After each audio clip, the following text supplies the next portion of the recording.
¿Qué tal? Es un gusto recibirle en Economía y Mercados y en el especial de alto nivel. Como siempre, sabe usted, tenemos a personajes invitados, conocedores de la materia que se va a tratar, y el tema de hoy que tenemos, el deterioro ambiental y la pobreza, definitivamente fenómenos globales, y vamos a partir de analizarlo desde este punto de vista donde le padecemos tanto uno como otro, ¿verdad? Que es del sur de México y condiciones tan homogéneas en Latinoamérica. Y precisamente el invitado de hoy, que es el doctor Ernesto Benito Salvatierra.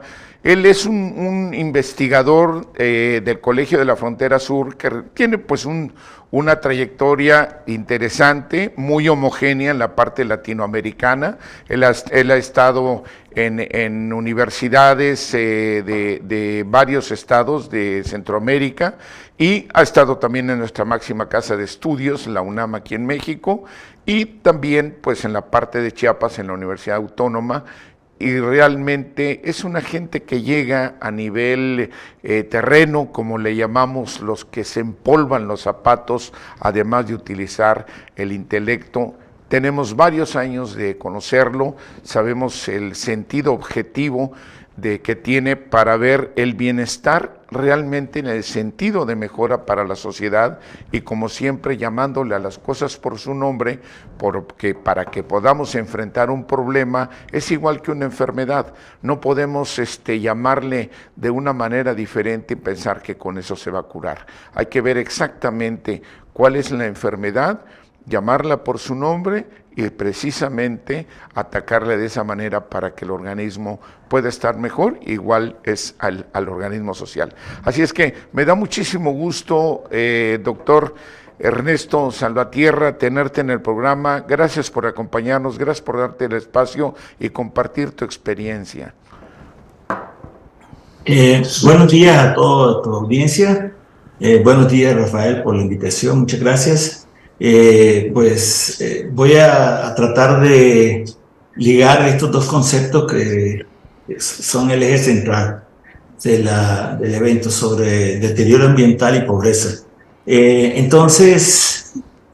punto de partida es de que este es un fenómeno pues, de que tiene más de 50 años, desde los años 80, desde mediados de los 70 y los 80 del siglo pasado. Se ha venido el proceso de deterioro ambiental, pero no es un fenómeno que es resultado del trabajo de las personas, pero sí a la vez es provocado pues, por errores que se cometen en todos los niveles en todos los niveles económicos, ¿no? Desde los más pobres hasta los más ricos. Sin embargo, las afectaciones humanas necesitan explicarse a partir de un gradiente que es como una escala, ¿no? Que a los que están en mejores condiciones les afecta menos y a los que están en peores condiciones les afecta más. Entonces, ese gradiente se tiene que analizar. Si tradicionalmente se han utilizado indicadores económicos y se han utilizado las políticas públicas internacionales y nacionales para tratarlo de atender. Sin embargo, el factor clave no había sido detectado ni por los organismos internacionales ni por los gobiernos hasta la fecha. ¿Sí? Entonces, ¿por qué? Porque todos lo centran en indicadores económicos. La economía es la madre de toda la ciencia, es la madre de todas las explicaciones, y entonces faltaría trabajar sobre indicadores no económicos, ¿sí? Porque los indicadores econométricos pues están ampliamente estudiados y todos lo asocian los problemas y las soluciones a los problemas económicos, los indicadores, ¿sí? Y todo. Entonces ahí es donde, ahora, deterioro ambiental no es una variable que podamos medirla con sí o no, con un porcentaje o otra cosa. Es un determinante que tiene que operacionalizarse para ser medidos. Sí, muy bien. Entonces, ese deterioro ambiental repercute en los tres elementos fundamentales de la vida, ¿no? El agua, en orden de importancia, el aire y la tierra. Sin esos tres elementos, vivamos en la ciudad o vivamos en el campo o donde vivamos, nos va a permitir la supervivencia humana. Sí, y de los ecosistemas, también de las plantas y de los animales. Muy bien. Entonces, esta investigación, la primera vez que se discutió la primera vez que se discutió científicamente fue a partir de el premio Nobel de 1998 que se le otorgó al doctor Amartya Sen, investigador economista de la Universidad de Oxford. Sí, en 1998 se le dio el premio con su libro que se llamaba, a los 64 años tenía el doctor Amartya Sen. Sí, aquí en Ecosur tenemos una investigadora que estuvo con él allá en Oxford, después del premio Nobel.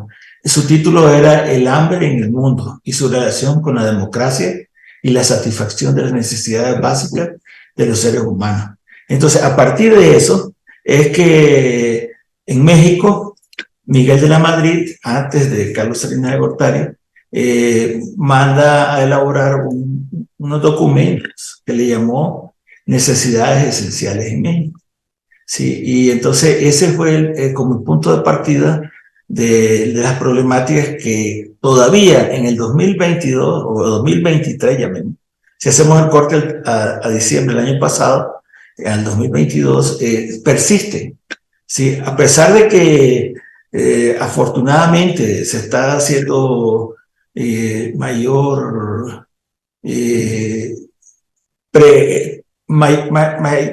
énfasis en atender en ese gradiente de desigualdad a los que tienen más problemas primero y después de manera escalonada a los que siguen.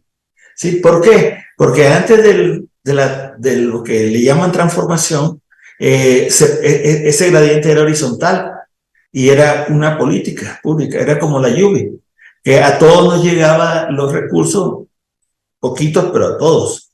Ahora el gradiente cambió. ¿Sí? ¿Y cuál fue la diferencia? El proceso de focalización. La clave de focalización es fundamental. ¿Sí? ¿Qué significa focalizar? Darle atención a los que más lo necesitan en primera instancia y después ir escalando esas atenciones más adelante. Atención vista como política pública y no solamente la impulsada por el gobierno, sino la impulsada por la industria, por el sector privado, por los organismos no gubernamentales, ¿no? También. Muy bien. Entonces, a partir del 98, que surge este documento, ¿no? Pues el asunto de los recursos naturales era incipiente los problemas. Eran incipientes, eran nuevos. La pobreza sí venía, o sea, la pobreza como tal es un concepto, no es una variable. Que la podamos medir, pobreza sí, pobreza no, o pobreza tanto por ciento y pobreza. No, tenemos que operacionalizarla para poderla medir. Tenemos que buscar indicadores. Muy bien, entonces eso sería como una introducción que nos lleva hasta la nueva generación de políticas que hacen ese análisis, sí, que fue el premio Nobel del 2019, el doctor Banerjee, ¿sí? Sobre repensar la pobreza, dijo él. Correcto. O sea, imagínense, desde el 98 al 2019 pasaron 20 años, 20 años, entre hablar de necesidades básicas de los seres humanos y ahora repensar la pobreza. En esa práctica de repensar la pobreza, pasar de aquí a aquí, la diferencia fue cómo acercarnos al problema. ¿Sí? Y no es un asunto de sacar la billetera y pagar, no, porque vamos a caer en el mismo error de lo que le llaman, pues, la salida sencilla, desembolsarse el dinero y hacer préstamos, endeudarse. ¿Y qué pasa? Ahí es el punto de partida. ¿Sí? Entonces, entre el libro del hambre en el mundo y su relación con la democracia hasta el libro de Correcto. Repensar la pobreza de Banerjee. Bien, Benito. Ahora, podríamos en esto checar, porque definitivamente es un aspecto que interesante en la parte de investigación que tú nos dices de estos 20 años prácticamente, y sabemos que pues es un asunto de centurias, ¿verdad? El aspecto, el problema demográfico, también la historia nos dice que cuántas civilizaciones, bueno, imperios mismos, fueron cambiando por las condiciones climáticas que de repente nos dice la ciencia y en la cultura general, que se ha ido polarizando. Aquí mismo vemos lo que nos hablan ahora las hipótesis de los mayas mismos, ¿verdad? El asunto traerlo ahorita, permearlo en este caso, es, sabemos que la explosión demográfica también, llamándola por su nombre, es al ser geométricamente su crecimiento, y es menor la producción de los alimentos, sabemos aritméticamente, pero también por el otro lado vemos el uso de los suelos, que tú conoces mejor como investigador, que tienes un excelente territorio para esto, lo has vivido aquí, el que se va deteriorando porque lo queman de una manera irracional, un empobrecimiento enorme de los suelos, y luego también hasta en partes planas, ya no se diga en lugares montañosos, que por eso lo pretextan. Sin embargo, aún en partes planas, el uso de agroquímicos. Estamos viendo también otro problema que nos agudiza, y luego algo que recientemente tenemos, ¿no? Lo de los transgénicos, esos dilemas que de repente la ciencia nos dice que pues no son tan malos, ¿no? Que están bien, y por el otro lado nos dicen que sí es un problema, pero que a final de cuentas en esto vemos que el transgénico, ojalá tú nos pudieras orientar, lo que indican prácticamente es que están sacando semillas que sean híbridas, que no puedan multiplicar para poder hacer cautivos al mismo productor, y el caso es que si eso, al ser cierto, viene haciendo que haya menos capacidad de cada nación o de cada pueblo, de cada lugar, de poder seguir con sus prácticas naturales que permitían tener una producción de tanto, ahora sí, sea plantas nativas o la condición propia, autóctona, las endémicas. Creo que es una serie de problemas que se nos van conjuntando. Y hoy mencionabas tú la rectoría pública. Quiero entender que es el aspecto social, que es un deber social para todos donde vivimos, públicos, privados, en fin, todos. Pero no podemos negar que la rectoría pública determina, ¿verdad? Y lugares como nuestra América Latina, y hablamos concretamente aquí Chiapas, pensar que vamos a hacer algo fuera de lo que marca la rectoría pública sería tan difícil, ya que tenemos la medición de que 94 centavos de cada peso que giran en Chiapas provienen directo o indirectamente del gasto público, y luego vemos esa baja de producción donde la misma balanza comercial nos indica que hay una cantidad enorme de productos que importamos a Chiapas, ¿verdad? Que metemos a Chiapas, sea internacional o nacional, y el valor mismo del dinero que sale es enorme. Entonces tenemos ese detalle, también ese problema que, digo, se vuelve todo un mundo, ¿verdad? General, aunado con lo que tú pues investigas a fondo, doctor. Muchas gracias. Voy a tratar de responder. Es una pregunta súper difícil porque rebasa mi especialidad como en socioeconomía, Sí, ¿sí? Equidad y sustentabilidad. claro, Muy claro. bien. Entonces, la producción de alimentos, afortunadamente, pues se sigue dando. Chiapas es un granero, sin duda alguna, para México y para la región. Sí, el uso de fertilizantes, plaguicidas, y es probable, no tengo evidencia científica, he estado en campo y lo he visto, pero no lo he medido, de que sí se usa de manera extrema. Y no solo eso, sino que también el agua contaminada. El agua contaminada, las aguas grises que salen de las ciudades, con contaminantes industriales, aceites, gasolina, todo lo que, porque los talleres recolectan el aceite, pero todos los demás desperdicios van a las aguas negras, que se combinan con las aguas de lluvia, van a las plantas de tratamiento de aguas residuales y esas plantas no están funcionando. Más de 200 plantas a nivel estatal y si contamos 20 funcionando, es difícil de demostrarlo, ¿no? Muy bien, entonces, el problema de la producción de alimentos es fundamental. De hecho, Chiapas, pues, exporta hacia otros estados parte de lo que produce, ¿no? Hortalizas, carnes, no en la magnitud que se requiere a nivel del Estado y menos a nivel nacional, pero sí está produciendo. Ahora, que sí tiene capacidad de hacerlo, claro que lo tiene.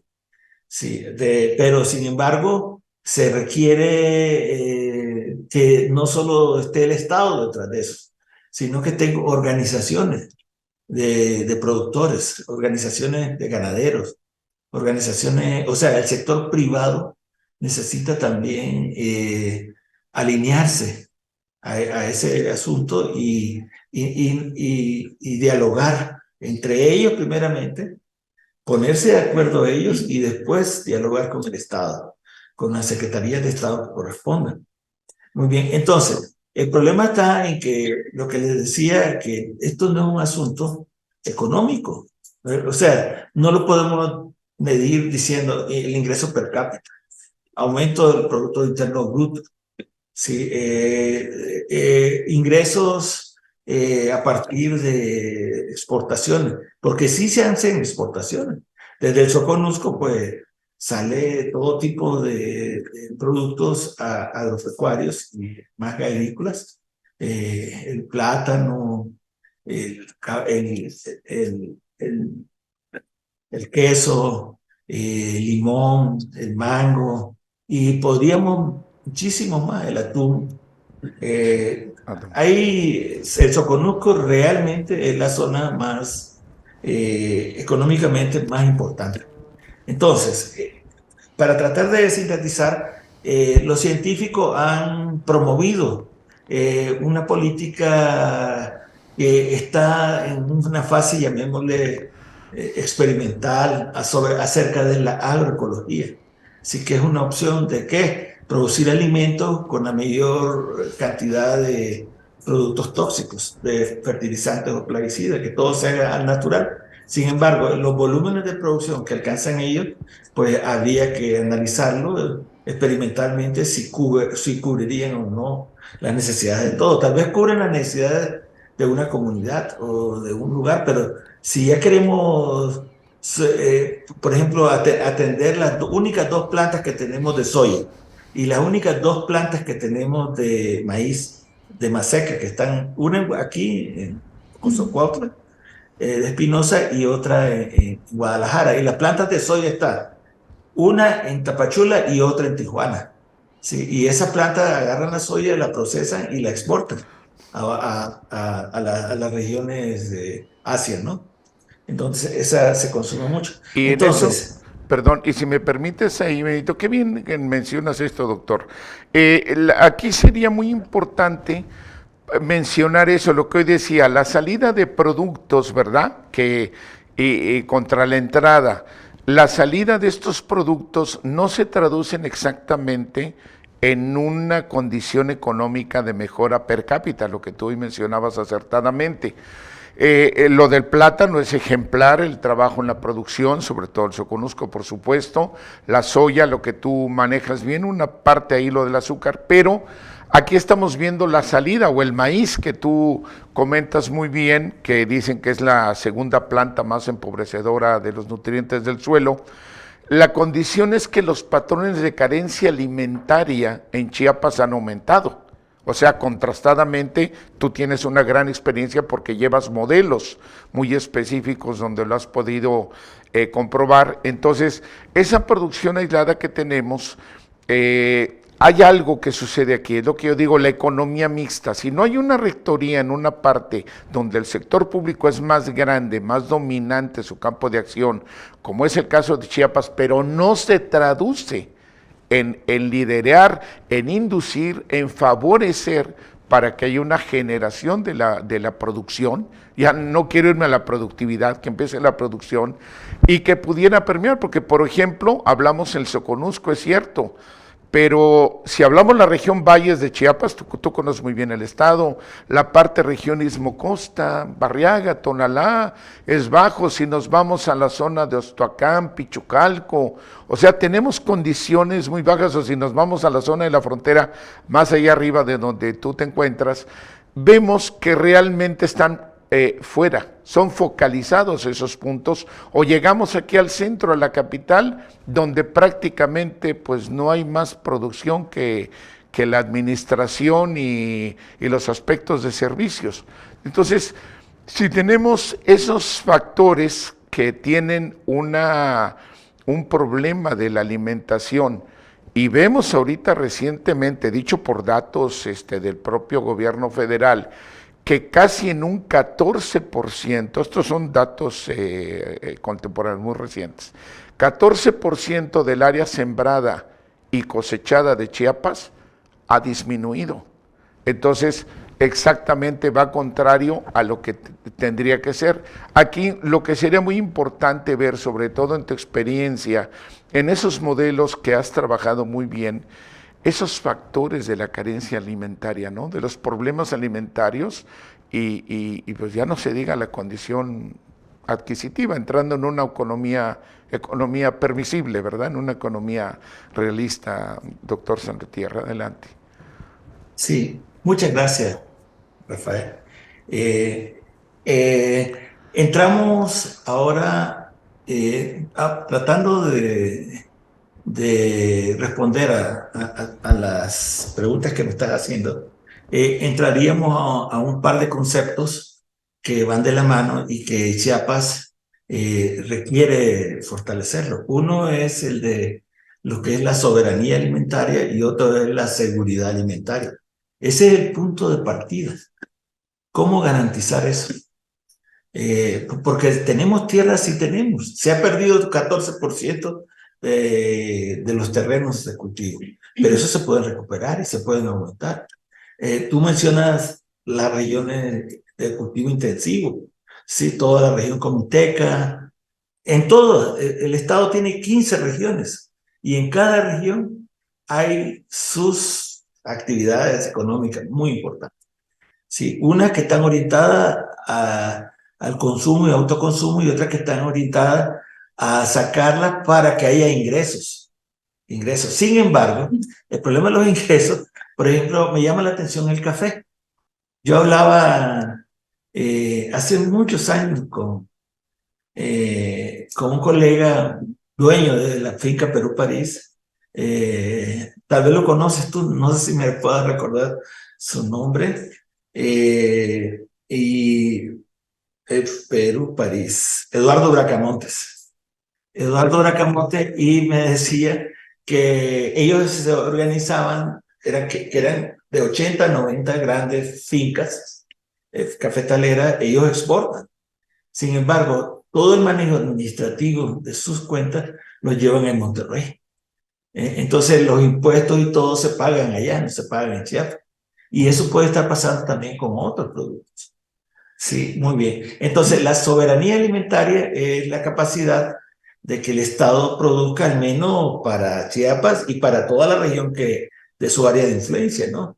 Directamente tenemos área de influencia sobre Oaxaca, sur de Veracruz, de Cosamaloapan para abajo y Tabasco. O sea, estas 4 regiones que coinciden con la CONAM, Comisión Nacional de la Naturaleza Protegida, es una región y la otra vendría a ser la de la península, ¿no? De Campeche hacia Yucatán y Quintana Roo. muy bien, entonces, esa es la soberanía alimentaria, que sí estamos deficientes. O sea, nos tienen que enviar de otros estados productos que nosotros no tenemos suficiente, el maíz. Sí, cuando podríamos ser autosuficientes en el maíz, independientemente de que todo tiene su factor positivo y su factor negativo, y hay que ponerlo en una balanza, sí, y tratar esa balanza de estabilizarla. Y la otra parte es la seguridad alimentaria, soberanía y seguridad. Entonces, la seguridad tiene que ver con el comer diario, de que a la gente la podemos... El problema de la seguridad alimentaria es el problema ahorita de las 6 regiones del planeta. La región latinoamericana es la que más problemas con seguridad alimentaria ha acumulado. Y está ahorita en la parte de el mayor problema de seguridad alimentaria. La seguridad alimentaria es la que nos garantiza la presencia o no del diario, del comer diario. Si les alcanzó, si tuvieron algún problema para comer en el último mes, o si en la última semana dejaron de comer un día, o si en la última semana se fueron a dormir con hambre, porque no, o sea, esas preguntas, esas 3 preguntas, nos pueden medir la seguridad alimentaria leve, la moderada y la grave. Imagínate irte a dormir sin comer un día entero, o irte a dormir con hambre, A doble, o a en el doble. último mes tener dificultades para conseguir los alimentos. Y Y fíjate, eh, Benito, si me permite, realmente, doctor, esto me llama mucho la atención porque tú eres un investigador. Yo realmente veo eso y reconozco la capacidad de ver la situación crítica como es, porque hay que verla de frente como tú lo has visto para poder entenderlo más allá de libros. Y la realidad es esta, tú lo vemos estadísticamente muchos, aunque no es sentido despectivo, no es peyorativo ver a la gente cómo se aglomera ya en las ciudades, en las esquinas, cuando decimos son embajadores de la pobreza que están representándole al resto de la sociedad lo que está pasando. Y saber que en términos generales, entre zona urbana y rural, en Chiapas, 1 de cada 3 tiene problemas de desnutrición, pero en el medio rural que tú estás hablando, la estadística marca casi el 50%, entre el 46 y 50% de desnutrición. Y aquí vamos a otra cuestión, ¿no? Eso también se tiene que traducir, un organismo débil, por un lado también se tiene que traducir en problemas de salud, que son otros costos a la sociedad, y también son focos que pueden ser un riesgo para ellos mismos en su comunidad. Adicionalmente a esto, bueno, pues tenemos que ver que ese ser humano no va a desarrollar su capacidad cognitiva, su capacidad cerebral también, y por lo mismo, si aparte de ese efecto de desnutrición, casi el 50%, dejémosle en 1 de cada 3, que es crítico, ¿verdad? ¿Qué va a pasar con esa gente que no desarrolla su salud, no va a poder tener un cerebro que pueda desarrollar, aportar, y luego súmale también el bajo nivel de la educación que pueda llevar? No, esto nos lleva a ese mundo que tú has podido comprobar bien, doctor, ese sí, foco de lo que nos muestra la realidad cruda y real. sí, Adelante. sí, de hecho, para garantizar de que las nuevas generaciones tengan la misma oportunidad de desarrollo, se requiere asegurar que los primeros 24 meses de vida de los niños o niñas no les falte alimentos y que coman lo correcto.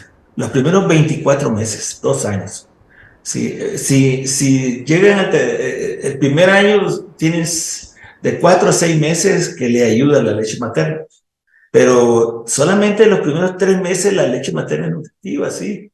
Los demás cada vez va disminuyendo y tienen que entrar a la lactación, o sea, comer otros alimentos además de leche materna. Entonces, pero los primeros 24 meses son fundamentales para cualquier ser humano y lograr en el año, en el tercer año y en el cuarto año, pues desarrollar su inteligencia, su capacidad de aprendizaje y poderse mantener dentro de los programas de becas que hay actualmente para poder entrar a preescolar, a la primaria y sucesivamente. Sí, entonces, porque sin duda la Doctor, educación, perdón, dígame. perdón, tú, para conocer un poquito más, ¿qué alcances consideras tú realmente en estos programas de becas alimentarias?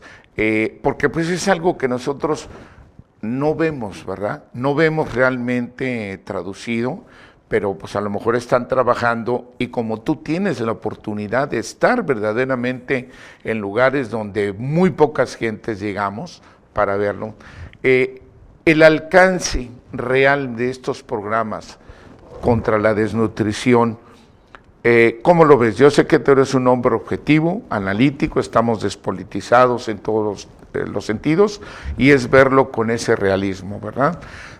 ¿Cuánto ves tú ese alcance realmente del programa contra la desnutrición Sí, en la efectividad?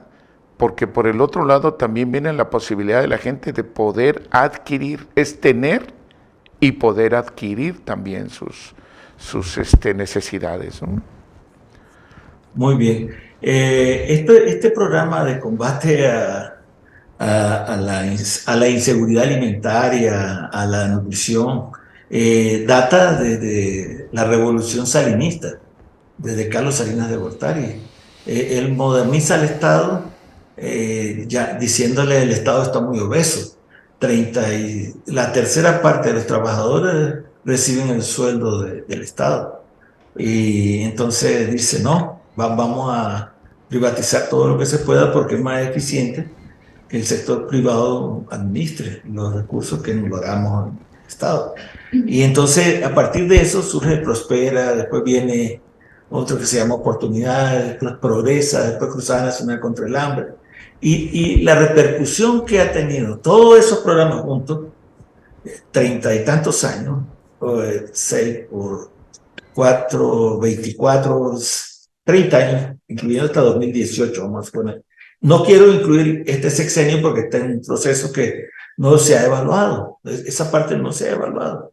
Hay que trabajar en esa evaluación. El CONACYT va a tener que sacar convocatorias para que se hagan esos estudios. Muy bien, entonces en ese proceso, desde Salinas hasta el presidente expresidente Enrique Peña Nieto, desde el expresidente Salinas hasta acá, la disminución del problema nutricional no llegó ni al 3%. O sea, realmente fue muy poco o nula el impacto que pudieron tener. ¿Por qué? Porque todo eh, en vez de que el Estado lo ejecute, lo, lo pasó a que organismos no gubernamentales lo hicieran. Sí, teníamos a Sol, que era un organismo rector, pero ellos se encargaban de administrar la política y venían los organismos que son los que ejecutaban esa política. Y entonces, entre el Estado y la que lo necesitaba, había un camino gigantesco. Entonces, el gobierno federal elaboraba la política, el gobierno estatal administraba los recursos, los gobiernos municipales organizaban a las comunidades y ponían un vocal, un vocero.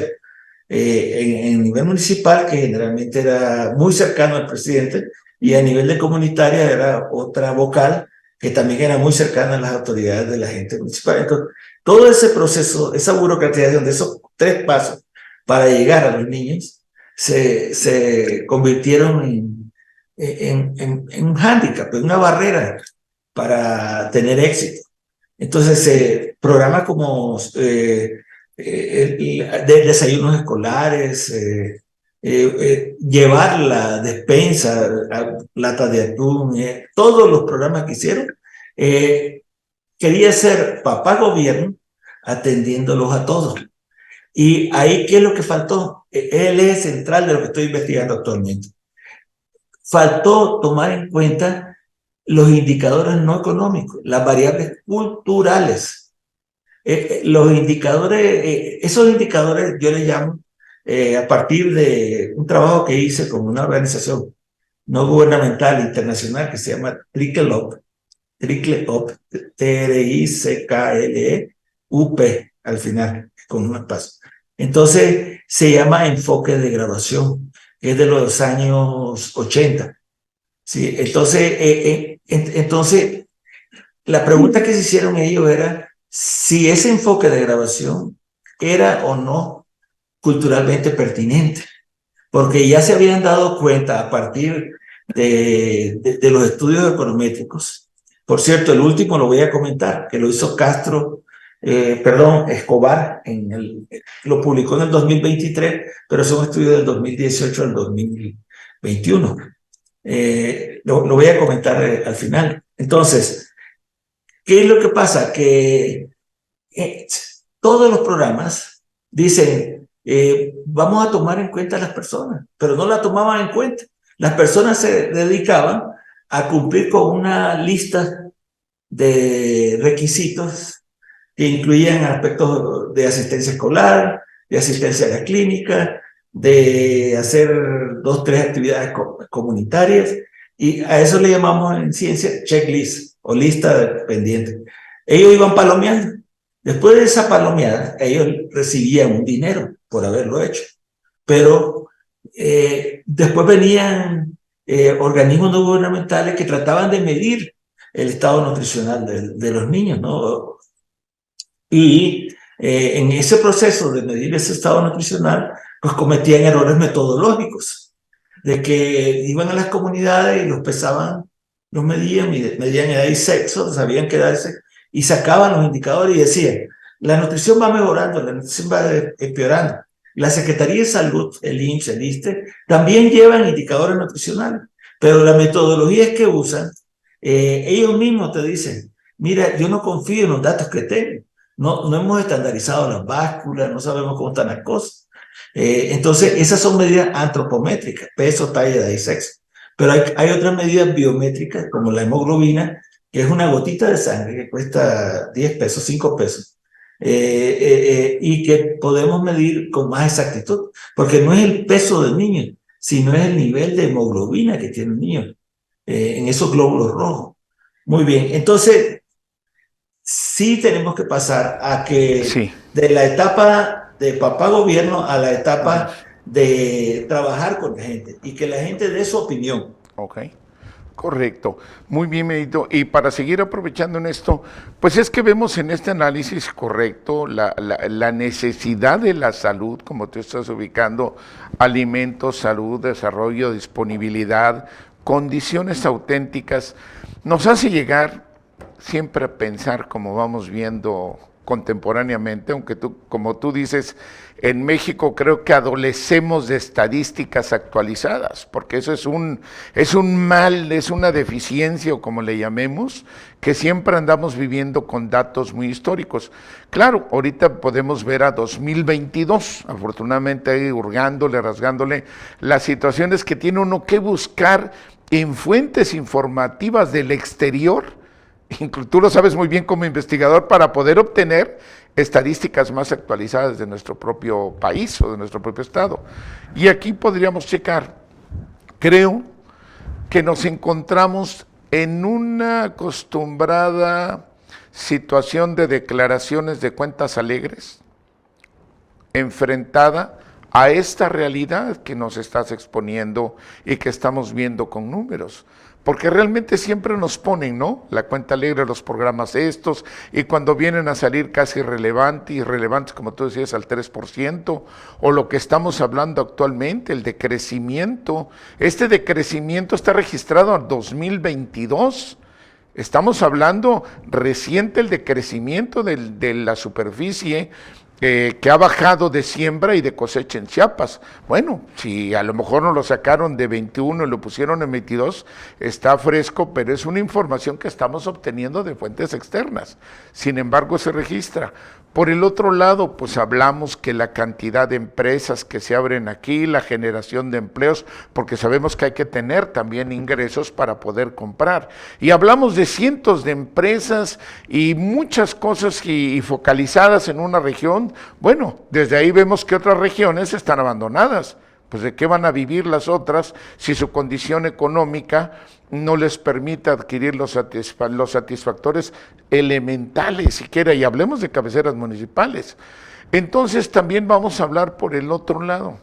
Si nos hablan de inversiones extraordinarias, estamos hablando a 22, y vemos, por ejemplo, Chiapas concretamente, en 2022 está entre las 10 entidades federativas con menor captación de inversión. Y si lo vemos de manera acumulada al 2022, no solo hablo del año pasado, en esa escala de 10, sino acumulado históricamente y a lo que llevamos, Chiapas es el penúltimo lugar de inversiones captadas, y hablamos extranjeras. Entonces, estamos viendo de un tratado de libre comercio, estamos viendo ahorita tantas cuestiones más que se abren, pero hay estados, y así me imagino que es un asunto en América Latina, por eso digo que Chiapas es un buen punto de vista o de salida para toda esta, un sentido homogéneo, ¿verdad?, para lo que hay.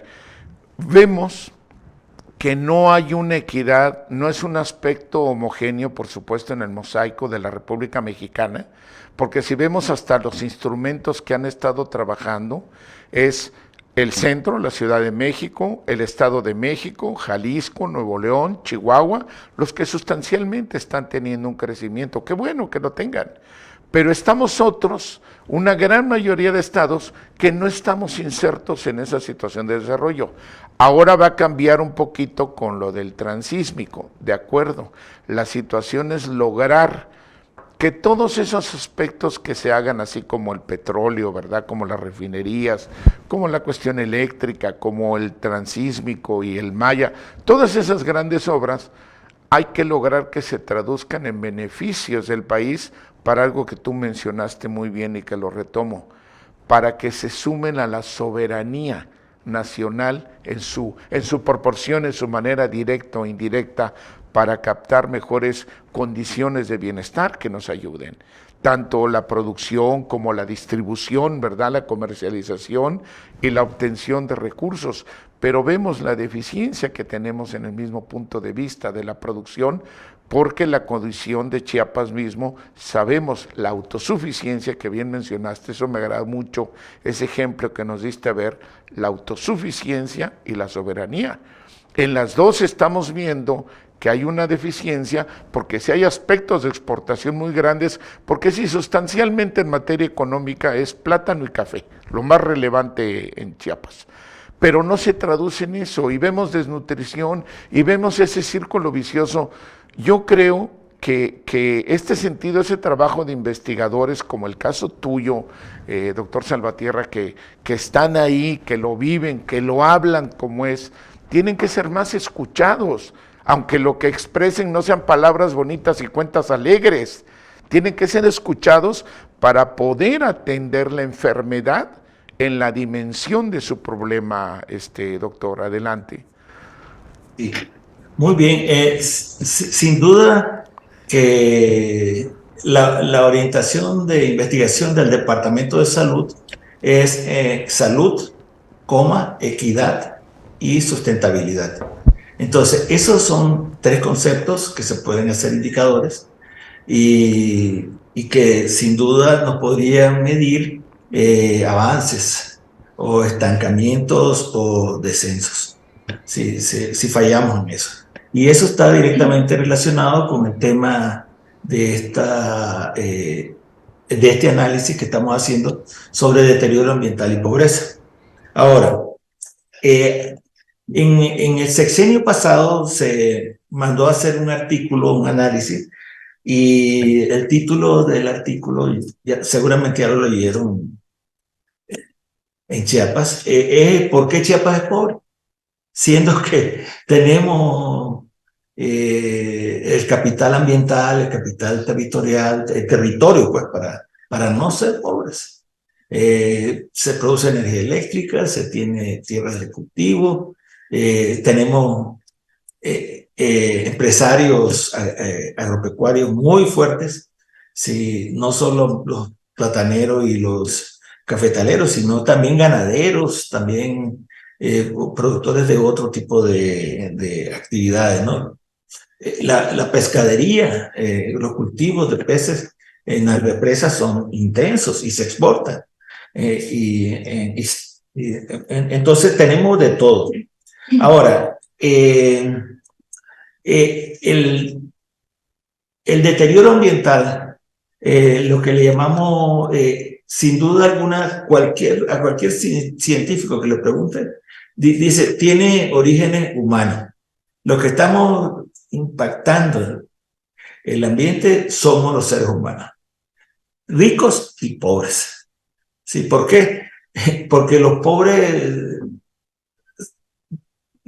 cuando tienen necesidad de sacar madera, es porque eso les representa ingresos. ¿Sí?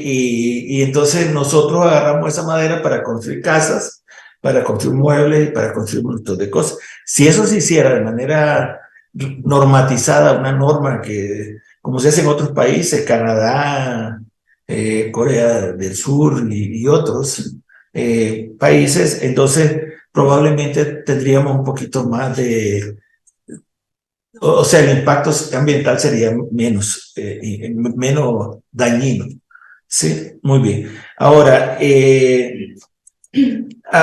Chiapas tiene un organismo del Estado que se llama COPLADE, Secretaría de Planeación. Y ahí hay 14 o 15, yo estuve hablando soy miembro del subcomité sectorial de salud. Y ahí está a cargo de la doctora Alejandra Martínez Menez. Menciono su nombre pues porque ella es la representante pública. Ella no, una colega pues médica, sanitarista de un gran nivel, de las mejores que tiene la Secretaría. Entonces, así como está este es su comité sectorial de salud, hay un subcomité sectorial ambiental, alimentario, urbano, y hay 14.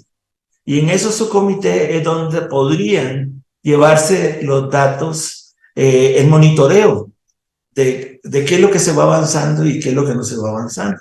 Sin embargo, se necesita que mayor inclusión del Estado a los organismos, los que llegamos no solo nos limitemos a escuchar, sino también que aportemos conocimiento, aportemos estadística, aportemos resultados de nuestro trabajo, porque realmente llegas a escuchar los en la informes. línea A2. Muy Correcto. bien, entonces ahí creo que tenemos Sí.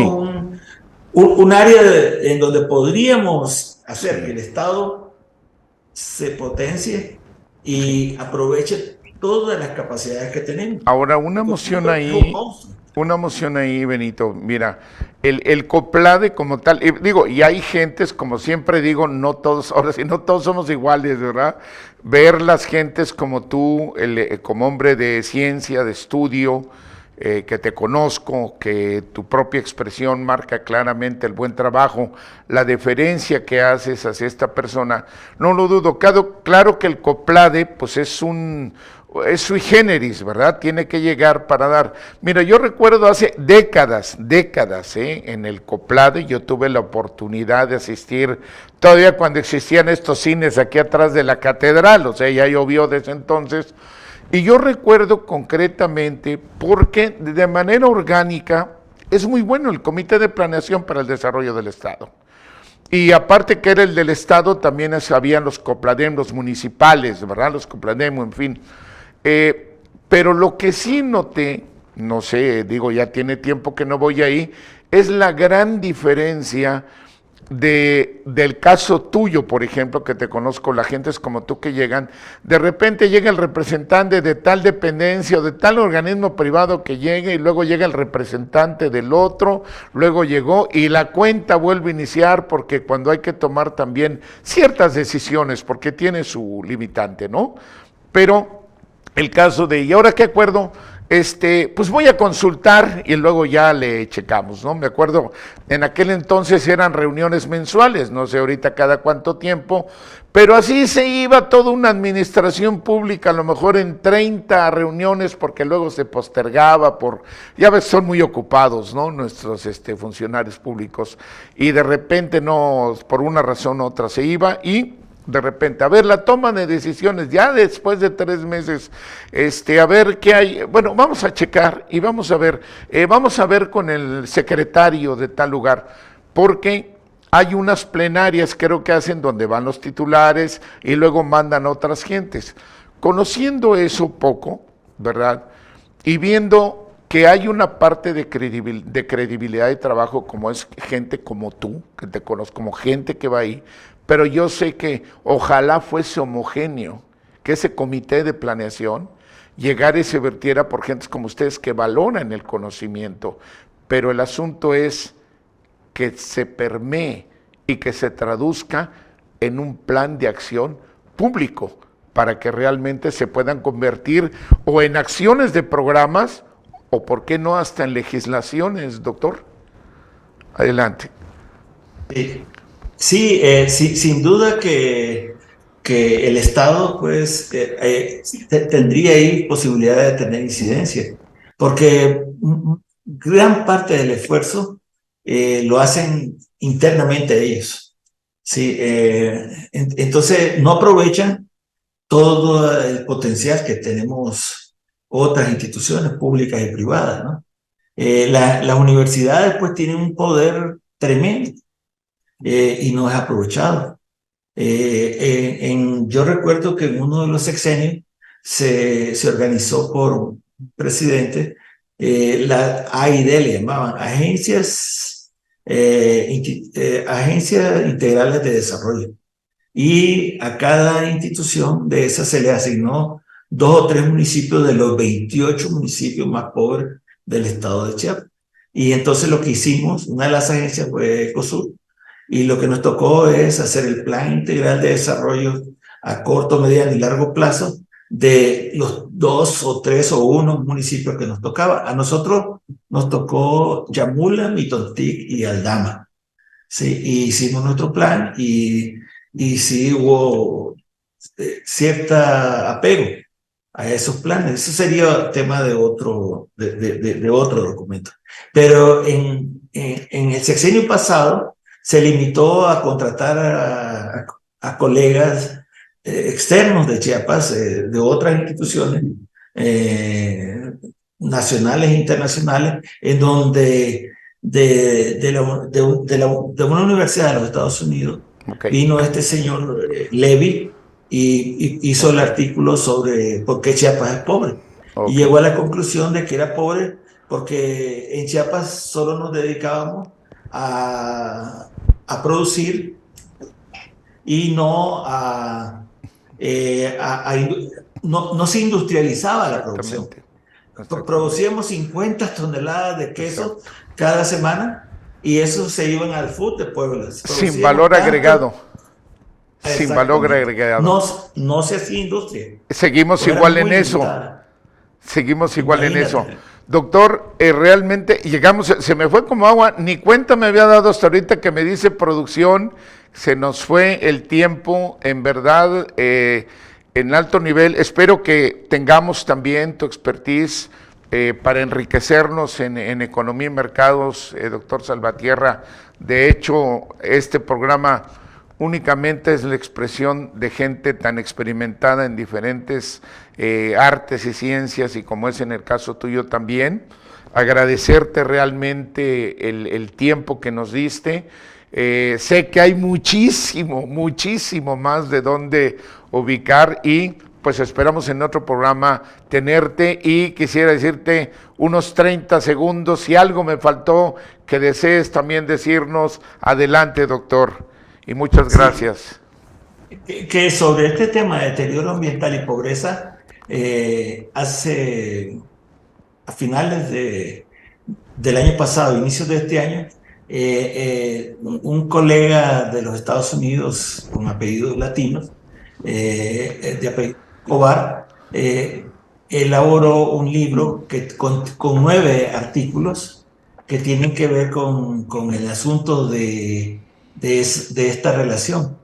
Entonces, él dijo, su postulado principal fue estudiar las relaciones entre pobreza rural y el manejo del medio ambiente, con mira a proponer las bases de políticas que cumplan con los atributos de disminuir los estados de pobreza. Correcto. Y de estimular el manejo adecuado del medio ambiente.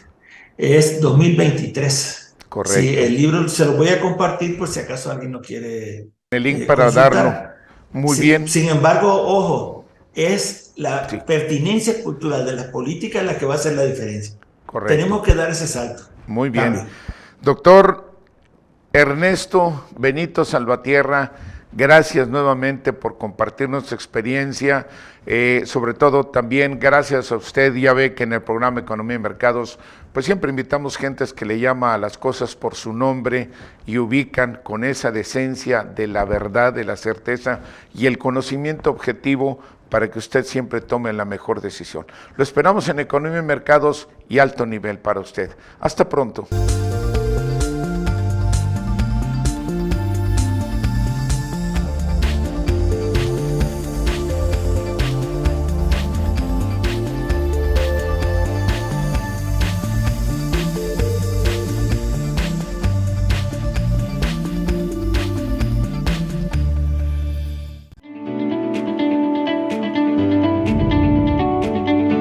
Torre BP Médica.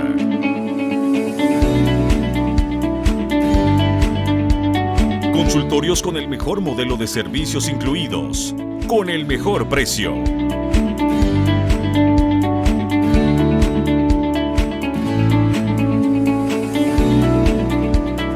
...200 espacios de estacionamiento... ...modernas instalaciones de vanguardia...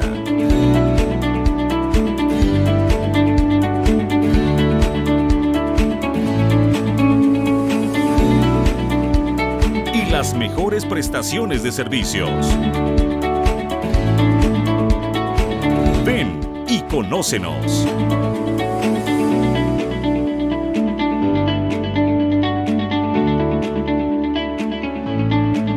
Torre BP Médica. En Plaza Vía Park. Boulevard Belisario Domínguez, número 2116. En la zona dorada de Tuxtla Gutiérrez. Torre BP Médica.